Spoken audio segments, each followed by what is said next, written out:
Et salut à tous les amis, c'est CryptoPartage, c'est un plaisir de vous retrouver pour la vidéo d'analyse du 7 février 2021 avec un Bitcoin qui se stabilise aux alentours des 39 000 $. Donc on attend toujours de voir s'il va réussir à faire son nouvel ATH à 42 000 $. Du côté de l'Ethereum, on corrige un petit peu, 1600 $. Évidemment, on attend tous la fameuse introduction au CME demain pour l'Ether qui va être déterminante. Pour moi, ça ne va pas remettre en cause du tout le bull run d'Ethereum, mais certaines personnes pensent que si, puisque, en effet, sur le Bitcoin, en 2017, quand les CME du coup, ont introduit le Bitcoin, derrière, Bitcoin est rentré en bear market. Moi, je pense pas du tout que l'histoire va se répéter pour l'Ether, mais certaines personnes le pensent, du coup, c'est ce qui fait chuter le cours de l'Ethereum, et je pense que demain, on peut s'attendre à pas mal de ventes du côté de l'Ethereum et voir le cours chuter assez fortement. En tout cas, on aura beaucoup de volatilité, je pense. Du côté des autres altcoins, on a quand même ADA Cardano qui est à 0,70 $, donc vraiment qui est bien en train d'exploser. Dogecoin, ça c'est encore un coup d'Elon Musk. Ça devient un peu redondant, je trouve. On va en parler dans quelques instants. XLM aussi qui est dans le vert et Elrond qui a touché les 120 $, c'est vraiment un truc de fou. Juste avant de passer aux news, n'oubliez pas le petit commentaire, le petit like et surtout le petit abonnement sur la chaîne. Ça permet de faire grandir la communauté et c'est le meilleur moyen de remercier mon travail au quotidien. Donc voilà, ça vous prend quelques instants et pour moi c'est vraiment quelque chose qui m'aide énormément.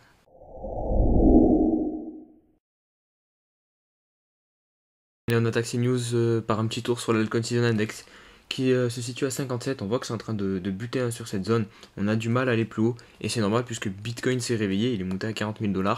Donc clairement pour moi le scénario c'est si jamais Bitcoin casse son dernier ATH, derrière l'Altcoin Season va être fini.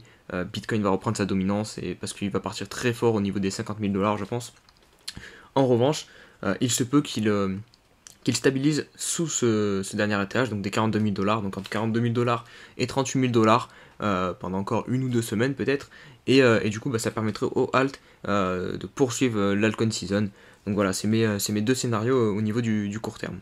Allez, on poursuit avec Elrond du coup qui touche les 117 $, donc un véritable rallye qui est en train de nous faire Elrond. Évidemment les amis, ne rentrez pas sur Elrond maintenant s'il vous plaît, ne faites pas all-in. J'ai pas le graphique sous les yeux là, mais je sais que c'est juste des grosses bougies verticales, vraiment. On arrive dans la dernière phase de ce mouvement haussier sur Elrond et il va corriger, c'est sûr et certain. Les arbres ne montent pas au ciel, vraiment, c'est la base des marchés financiers. Vous allez voir, il va corriger, c'est sûr et certain. Peut-être qu'il va pas corriger de beaucoup, mais le marché va marquer une pause. Il va pas monter comme ça au ciel sans arrêt, donc vraiment faire all-in maintenant, c'est vraiment pas conseillé. Et on poursuit ces news donc par la saga Dogecoin, il faut bien faire un petit point dessus.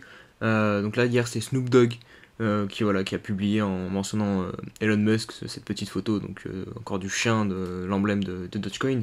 Donc voilà, une personnalité publique de plus qui s'intéresse au Dogecoin, et derrière Elon Musk qui en rajoute une couche. Donc voilà, personnellement moi je trouve ça vraiment ridicule, parce que clairement ils sont en train de se faire de l'argent sur le dos des personnes faibles et cupides et qui veulent se faire de l'argent rapidement et du coup qui suivent ces personnes-là, mais c'est eux qui sont à la base des pumps, donc c'est eux qui gagnent de l'argent, c'est pas les personnes qui voient les tweets alors que le Dogecoin a déjà fait plus, je sais pas, 200, 300, 400%, donc vraiment, s'il vous plaît, c'est pareil, là faut pas rentrer sur ce genre de coin, c'est vraiment ridicule, en tout cas moi c'est mon avis, n'hésitez pas à me donner le vôtre en commentaire s'il est différent, il n'y a pas de souci, on peut débattre, mais pour moi vraiment je trouve ça ridicule, il ne parle pas du fondamental, enfin il n'y a rien du tout, c'est juste du FOMO pur et simple.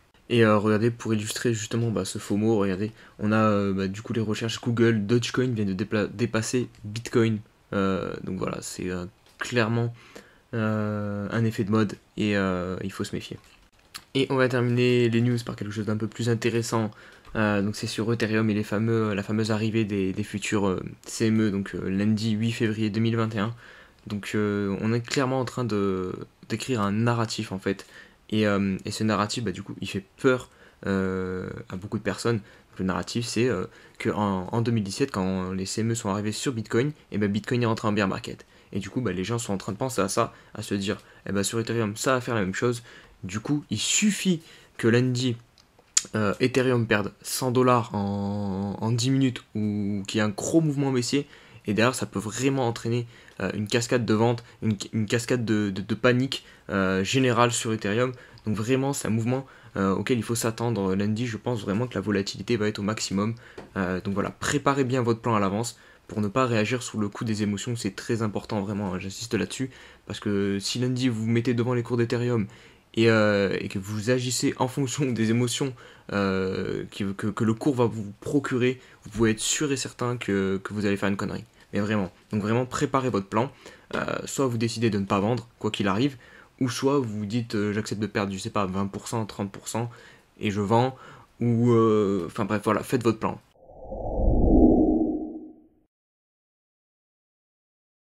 Allez, on débute cette analyse technique par le Bitcoin comme d'habitude. Il va pas y avoir grand chose à dire sur Bitcoin puisque le scénario se déroule comme prévu. Pour l'instant, on est en train de monter. Je vous avais dit qu'ici on avait la zone des 38 000 dollars qu'il fallait s'en extirper par le haut. C'est ce que l'on a fait. Derrière, là, on a corrigé très légèrement. On est venu faire un pullback dessus tout simplement. Et le cours est en train de repartir. Maintenant, prochaine vague haussière, c'est clairement d'aller chercher l'ATH. On va voir du coup si Bitcoin va se faire repousser, renfoncer, et peut-être du coup ranger pendant un petit moment, ici dans cette zone-ci, avant de casser la tâche et repartir, ou si il va tout simplement transpercer directement la TH et partir très fort derrière. Mais du coup, c'est deux scénarios envisageables. Vous voyez qu'ici, la trend en H4 qui du coup a, a permis à tout ce mouvement de monter jusqu'à la TH tient toujours. Donc tant qu'on a cette trend, ce mouvement-là peut nous amener à toucher la TH. Regardez, on est vraiment tranquille. Donc voilà, on va surveiller si Bitcoin va réussir à s'affranchir de la TH ou s'il va se faire repousser. Et on va débuter l'analyse des altcoins par l'Ether. Juste avant, je tiens à préciser que j'ai reçu beaucoup de demandes de tokens en commentaire. Donc évidemment, je ne peux pas tous les faire, mais vous inquiétez pas, je les mets à chaque fois dans ma liste d'attente. En fait, je me suis fait une petite liste d'attente sur TradingView et petit à petit, je fais les tokens que vous me demandez. Donc n'hésitez pas encore à m'en mettre des nouveaux. Forcément, ils arriveront un jour ou l'autre dans les vidéos. C'est juste que du coup, vu que j'en ai de plus en plus, ça prend un peu plus de temps à les faire, mais vous inquiétez pas, ça arrivera. Allez, du coup, on débute par l'Ethereum. Donc, je vais vous mettre les niveaux de support intéressants, enfin, en tout cas, de mon point de vue, pour lundi, si jamais on corrige. Donc, d'abord, il va y avoir ce niveau-là, donc des 1450 dollars, qui était l'ancien ATH de 2017. Et je pense que ça va être un support très pertinent. On pourrait en plus, du coup, venir faire un pullback et ensuite repartir. Donc, ça serait propre d'un point de vue chartiste. Donc vraiment ce support ça va être le premier gros à ne pas perdre et j'espère qu'on va pas le perdre. Si jamais derrière on le perd, je pense qu'il y a celui-ci hop, qu'on a beaucoup travaillé, donc environ à 1250 dollars. Et puis si vraiment c'est la catastrophe lundi, ça sera direction les 966 dollars. Je vais mettre rapidement en daily pour histoire qu'on prenne un peu de recul. C'est toujours important de prendre du recul dans les analyses. Donc voilà, pour voir qu'on est actuellement dans cette figure. On est sur le haut de l'oblique là, donc on a là en plus du coup d'un point de vue de l'analyse technique, même sans parler de lundi, normalement on devrait corriger un petit peu. Il y aura du coup cette oblique qui pourrait nous soutenir. Si jamais on la perd, il y a le niveau des 1380, donc ça correspond à peu près aux 1450 que je viens de vous dire en H4, parce que regardez, on a eu énormément de clôture daily, donc vraiment ce niveau-là des 1450, enfin de l'ancien ATH de 2017, c'est le plus gros support qu'on a proche sur Ethereum. On verra du coup s'il va tenir ou non. Et aussi, dernier petit scénario, il faut le garder en tête, on peut aussi casser à la hausse, pourquoi pas, surprendre tout le monde et Ethereum qui repart à la hausse. Donc du coup ça serait casser l'eau de. Enfin cette oblique du coup. Après là clairement j'y crois pas trop, mais surtout quand on voit les oscillateurs. Pas les oscillateurs, les indicateurs pardon, notamment en weekly avec un RSI très haut, ça m'étonnerait qu'on casse à la hausse sur Ethereum. Allez, on se retrouve sur IOTA, donc ça c'est un coin de 2017, donc qui a connu le bull run de 2017 et qui a une belle configuration puisqu'il est sur une grosse zone d'accumulation depuis fin 2018 et là il est tout proche de sortir de cette zone d'accumulation, donc ça peut être très intéressant de se placer si jamais on casse vraiment à la hausse. Du coup c'est la résistance des 0,50 dollars, mais il faut se méfier puisque c'est des vieux coins quoi.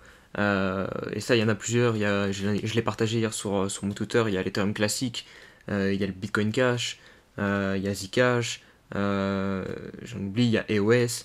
Ils ont un peu tous la même configuration. Et du coup, bah, ça peut être intéressant niveau risque rewards, parce que là, il y a beaucoup à gagner, évidemment. S'il retourne à son ancien ATH, vous prenez énormément.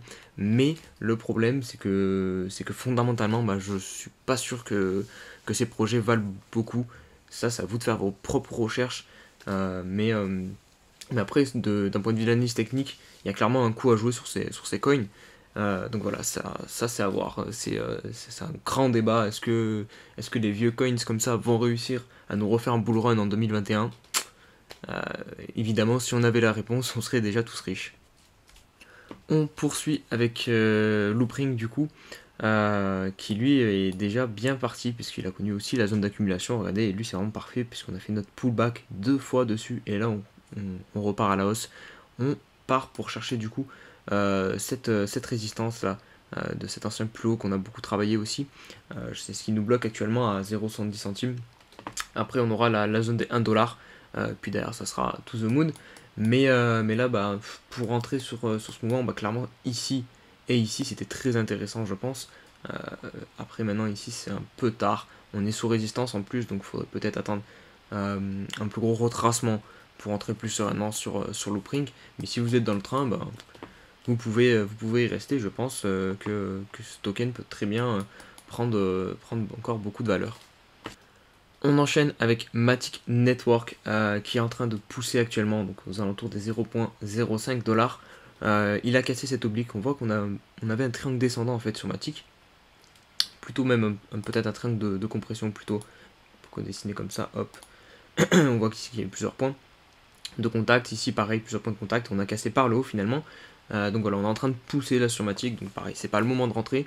Il va falloir attendre des nouvelles figures, voir où le cours va s'arrêter et où il va se reposer pour ensuite repartir.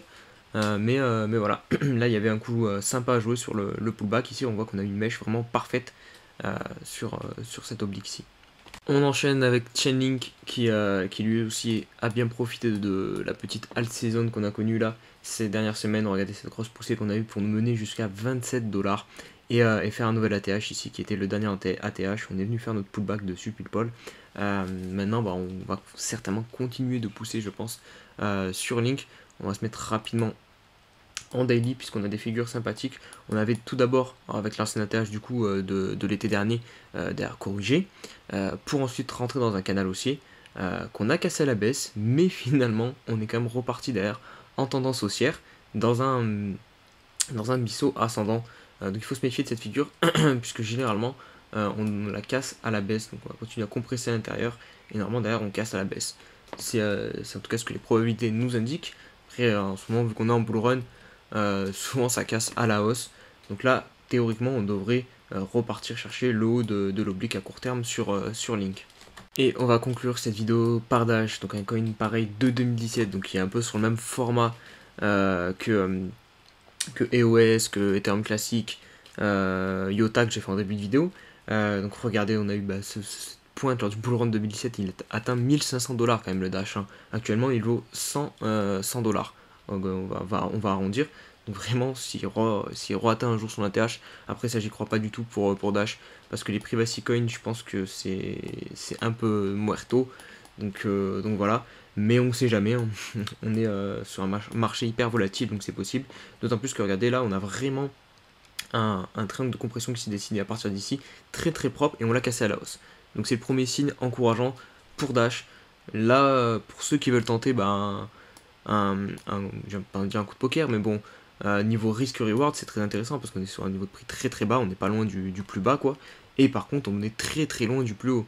Donc en plus on est du coup en tendance haussière, donc on peut tenter de rentrer maintenant pour jouer. On n'est pas évidemment obligé de jouer la TH, hein.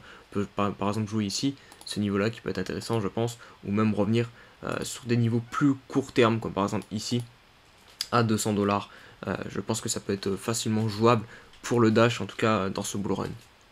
Voilà pour la vidéo les amis, j'espère qu'elle vous a plu. Si c'est le cas, comme d'hab, n'oubliez pas de liker et de commenter, ça soutient vraiment la chaîne, et de vous abonner pour les nouveaux. Et surtout aussi de nous rejoindre sur Discord, on est de plus en plus nombreux, et sur Twitter. Je vous souhaite à tous un bon dimanche, et on se dit à demain pour une nouvelle semaine. Allez, ciao ciao.